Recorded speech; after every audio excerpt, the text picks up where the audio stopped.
Are you guys wondering when you should be bringing your plants indoors? We're gonna tackle the how to bring them in, the when to bring them in, grow lights and pests. So tune in to this week's episode of Digging In with Gardenstead to find out all of your answers.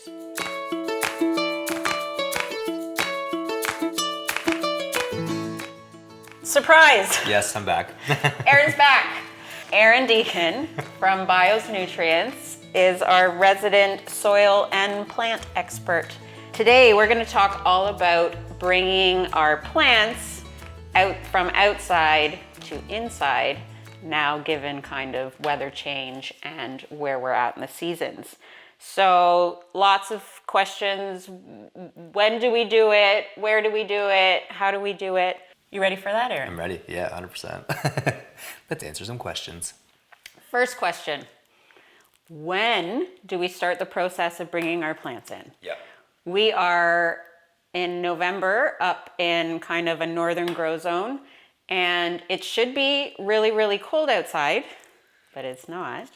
So it feels weird talking about bringing in our outdoor plants now kind of November-ish, but that's what we're doing. Mm-hmm. Yeah, it's been super weird this year. It's been really warm here, which is surprising, but nighttime temperatures are kind of the biggest factor for it. Okay. So usually like start of October here, I would say like start to mid-October, you're going to start getting frost at night, or it's going to start dropping below 10 degrees Celsius. Okay. Is what it generally does. So that should be our indicator. Frost dates. Yep, definitely. Okay. Yeah, frost dates like both in spring for planting things and then both for bringing things in at the end of the year. Right. So usually most plants like 7 to 10 degrees Celsius is kind of their zone where they want to start being brought into a warmer temperature. They're starting to say, no, it's a little chilly. Yeah, definitely. And you can kind of tell with them as well. Like they'll start to change colors. They may start to not look so healthy. And it really depends on the plant. So you kind of have to look up to what your plant's tolerance is for temperatures, because some can handle a couple frosts. So it really depends on what the plant is. But I would say a good rule of thumb is when nighttime temperatures start dropping below like 7 degrees Celsius and hitting to that frost mark, then you can kind of start making that transition happen. Yeah. Question around frost dates. Where's the best resource for people to go if they have if they've just moved to a new place and have literally no idea when frost is going to come? A good resource is Farmer's Almanac. Yeah. That's a good one for like anywhere in the world, really. Yeah. That'll tell you kind of what your zone is and what your like climate zone is, so you'll know generally what plants you can grow in that area, when your frost dates are going to be, and they're generally super accurate of when frost dates are. It's pretty wild. Farmer's Almanac. It's a magic tool. Okay, that is the when. We're going to pick based on nightly temperatures. Yes. Okay, next is the where do they go?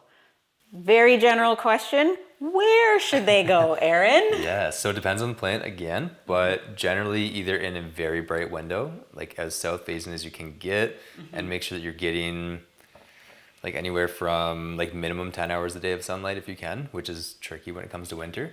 So I do not have 10 hours of sunlight anywhere in my most windows. people don't, which is hard. So that's where you kind of have to look into getting a grow light if you really want to keep your plants healthy during the winter season. Otherwise, you can kind of chop them back completely, and some will stay dormant in a dark place, and then you can get like basically reestablish them in the springtime. And then certain plants like bulb plants, so flowers, you can just cut them back, dig them up, and put them in a brown paper bag. Yeah. And depending on the plant, I know some begonias, so tuberous begonias, need to be completely dry. If they have any moisture on them, they will start to rot. So you just put them in a brown paper bag, wrap them up, put them in a dark place. Like potatoes. Yes, exactly like potatoes. Like potatoes and onions. So anything tuberous, which potatoes are. Yeah. And then, bulbs, you can basically just pot into a moistened peat moss or compost or some kind of potting mix that keeps them hydrated during the winter, and then put them in a brown paper bag as well and just wrap them up, keep them in the dark. That's about it. Otherwise, grow light's going to be your best option for bringing things in during the winter time, especially if you don't have a ton of sunlight. So in answering the where question, it has to do with light requirements, really. That's the main factor. Okay, got it. Now, this is the fun question because I have so many theories. how should we go about bringing the plants in? Yes. Do we wake up one morning and everything's really cold and we run outside and we just grab them all and bring them in? Do we have to phase them in slowly? How to do it, so we want to make sure that we're not bringing pests inside. That's going to be the biggest thing, because there are pests that will absolutely love your houseplants because they're nice and healthy and they're growing all season long, so they can find a nice home there. So what you want to do first and foremost is when you're going to bring your plants in, make sure you give them a really good spray down. You can do that with just water to make sure things get off, and then just make sure you inspect them really well. If you notice that things have scale on them or something that's not coming off with just a water spray, you're going to have to wipe them down.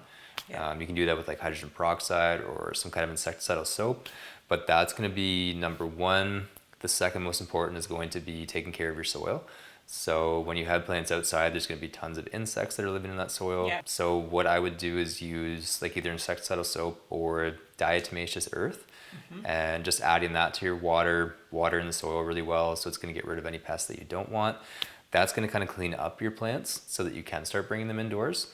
So how far in advance, timing wise, do we want? I'm an insecticidal soap lover, and so if I want to bring my plants in, how far in advance should I give them a first spray out there? Do I need to spray multiple times before they come in?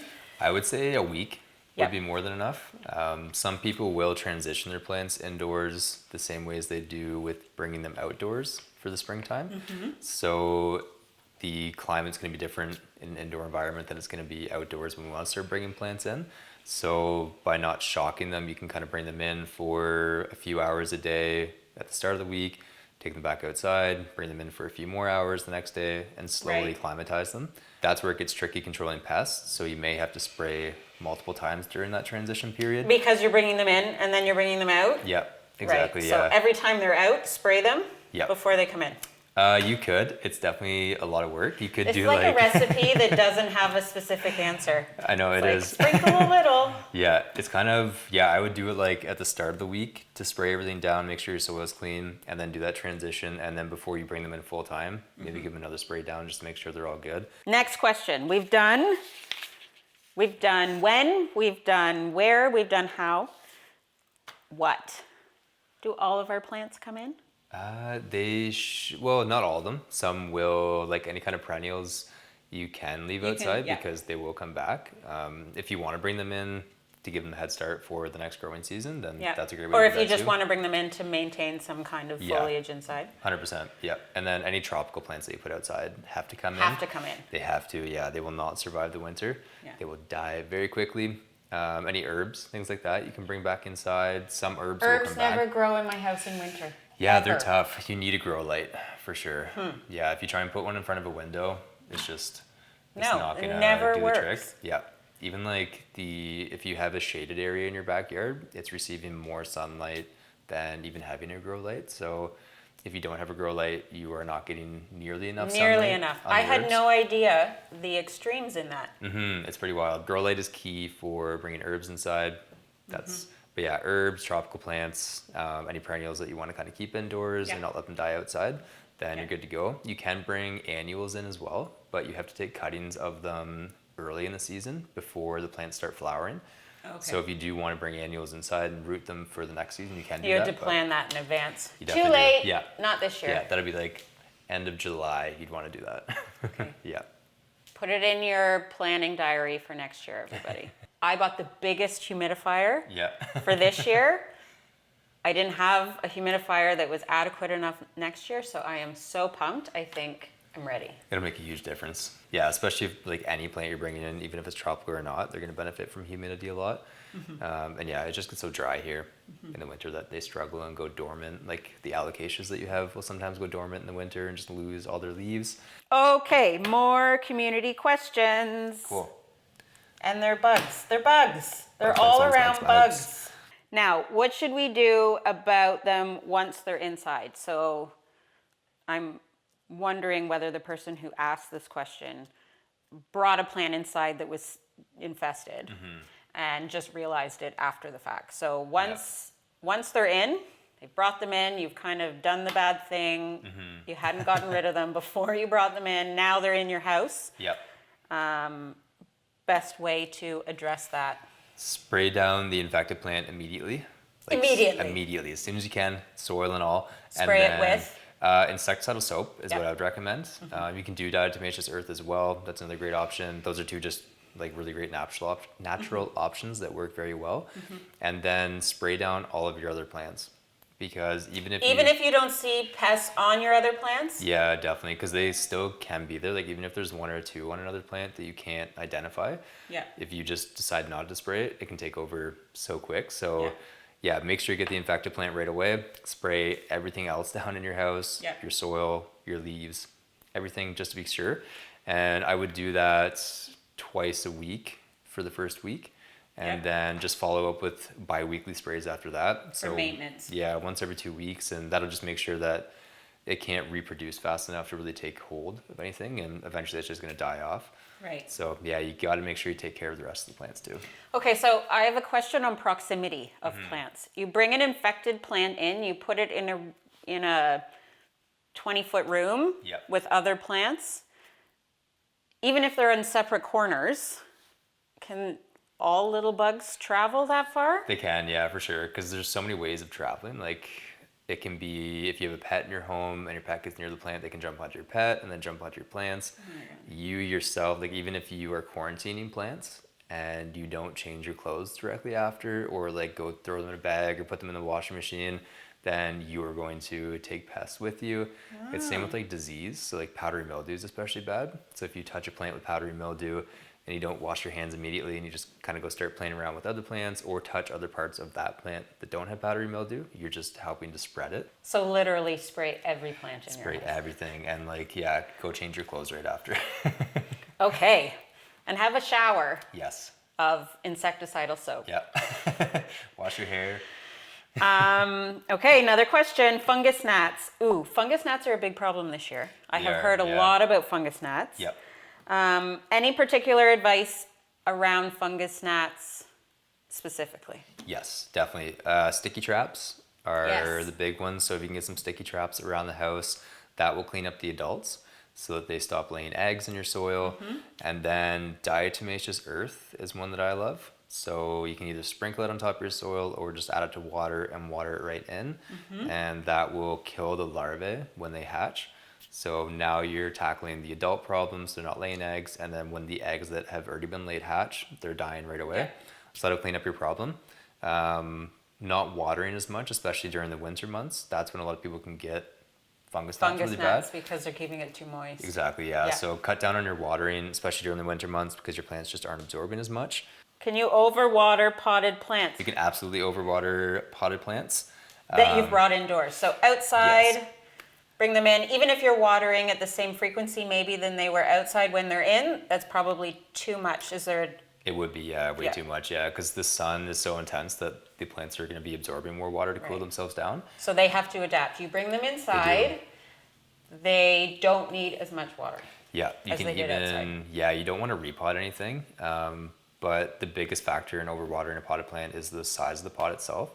So if you have a plant that is in a pot that's small, too big. Yes. So yeah, if you put one of these in a pot that's twice as big or 3 times as big, you are going to overwater 100%. Yeah. Super easy. So the smaller the pot, the easier it is to maintain your watering. Yeah. You have to water more often, obviously, because the plant's going to be absorbing it all, but you're not going to overwater. So yeah, pot size is the biggest factor. Second biggest one would be soil. Make sure you're using the right soil. You don't want to put a succulent into a potting mix. Yeah. You want to make sure it's got lots of sand and lots of drainage and aeration. Yep. Okay. Let's talk. Okay, we were talking about watering. I know I'm a huge fan of bottom watering. Yep. Are you a huge fan of bottom watering? I do like bottom watering. Yep. And so why is bottom watering good for plants? We're talking about maintaining best moisture level, maintaining control. Why is bottom watering a good way to do that? So bottom watering is good to prevent pests, especially fungus gnats, because your top of your soil is always going to remain pretty dry. Yep. Otherwise, bottom watering is good because it also replicates how plants absorb water in nature a lot of the time. So there are underground water systems, and soil is very efficient at pulling water upwards, same as like a tree. It pulls through capillary action. So it's recreating the way that plants access water for the most part in nature. it reduces compaction. So when you're watering from the top, depending on how you're watering, some people will just like take a faucet Chuck right it to the in. top of it, and that's just going to compact your soil like crazy, which is going to reduce the amount of aeration and drainage the plants have. So by Right. bottom watering, you're never really disturbing the soil. Yeah. So that's a great one. And then you can rehydrate soil pretty effectively. So if you're growing in peat moss, it can become hydrophobic. So when you're top watering, if your soil is hydrophobic already, it might look like it's wet. It's not penetrating. Yeah, and then you kind of like dig around a little bit and it's just completely dry, like right underneath where you watered. So by bottom watering, you allow the water to actually kind of soak back into the soil particles more effectively, instead of just trying to force it to the top, because it never works. Let's go back to grow lights. Is there a certain kind? I can't really get over the fact that even in shady areas outside, they are supplying way more light than a grow light inside. Yep. So I'm still not over that. But does it make a difference as far as the type of grow light that you use? It does, yeah. So the sun's pretty powerful. When it comes to growing, like when you're growing, I don't know if we can put this in there, but cannabis, for example, you need a very high-powered grow light to mimic the sun as much as possible. Yep. And that's ideal for houseplants as well, if you can do that. Most effective. Yeah, not the most cost-effective is the issue. So a lot of people want to go with something cheap, which generally just means that you have less power, less available light coming out of it. So yeah, the grow light's a huge factor. You want to make sure your wattage is sufficient, and you can look up tons of specs on grow lights that you buy. If they don't have proper specs, don't buy it, because it's probably not going to be correct. Scam. Amazon is the worst for just grow like, lights. It's like you can buy cheap ones, but they advertise them poorly, or not advertise them poorly. They like, I don't know how to say, like butter up the specs of it. Oh, they exaggerate. They do, yeah. So they'll say like this is equivalent to a 1,000-watt light, when Not it's true. not at all. It's maybe equivalent to 150-watt light. So what's the minimum wattage on a grow bulb that we're looking for? For sure. So that depends. With LEDs, I would say you want a minimum of 150 to 200 watts would be what I recommend. Okay. With a dimmer, so that you have the option to either do it on full power or not, to see how your plants react. But that usually gives enough light to like produce very sufficient growth. Okay. So I had two 200-watt lights before, and that was enough to grow a lot of stuff. Okay. For sure. So that's sufficient. So I'd say 150, 200 watts. If you can get something like that, that is a full spectrum LED. Full spectrum is very important, because that's going to mimic a white light. Yeah. Just like outdoors. And then you can find like blurple lights too, is what they call them. So it's a Blurple? Blurple, yeah. It's so purple? blue and purple. So if you look at the spectrum, it's just a peak in the blue and then a peak in the reds. Nothing so it in looks between. like a blurple light. It looks like a blurple. Looks like a blurple. So they're very cheap, and they work fine, but I would shoot for a full spectrum LED. Yeah. Yeah, 150 to 200 watts would be really solid. Not from Amazon. Let's talk about placement of houseplants, because I have a theory that's worked for the last couple winters that we'll see if I'm imagining or not. I've been grouping all of my houseplants together. Okay.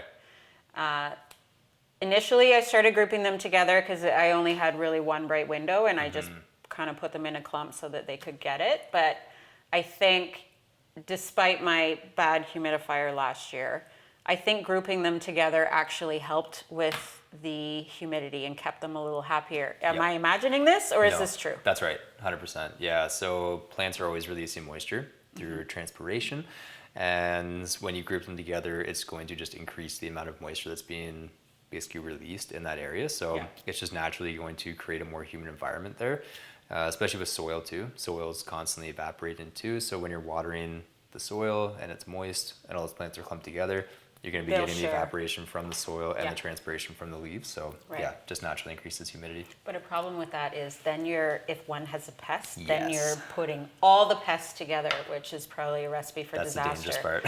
So make sure you don't have pests before you clump them all together in a friendly little family. And make sure that you do have sufficient airflow as well. That'll be another thing. So if you clump them all together too tight, or like leaves are overlapping, what'll happen is one leaf will transpire and it is blocked and it creates too much humidity, and that's where you're going to start getting fungal diseases or things like that. So, and you can amend that with fans, making sure ventilation is okay. And you don't need something crazy, like just something that kind of every so often just gives the leaves a little dance. You just want to make the plants dance a little bit, and that's it.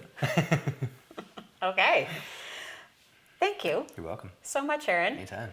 And we're in and we're out. That's questions answered by Aaron for this week's podcast. Sweet. We love having you here. Love being here. Thank you, guys. He'll be back.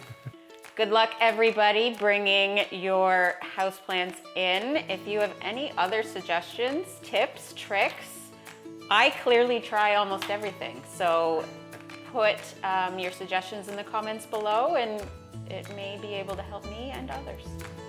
See you later.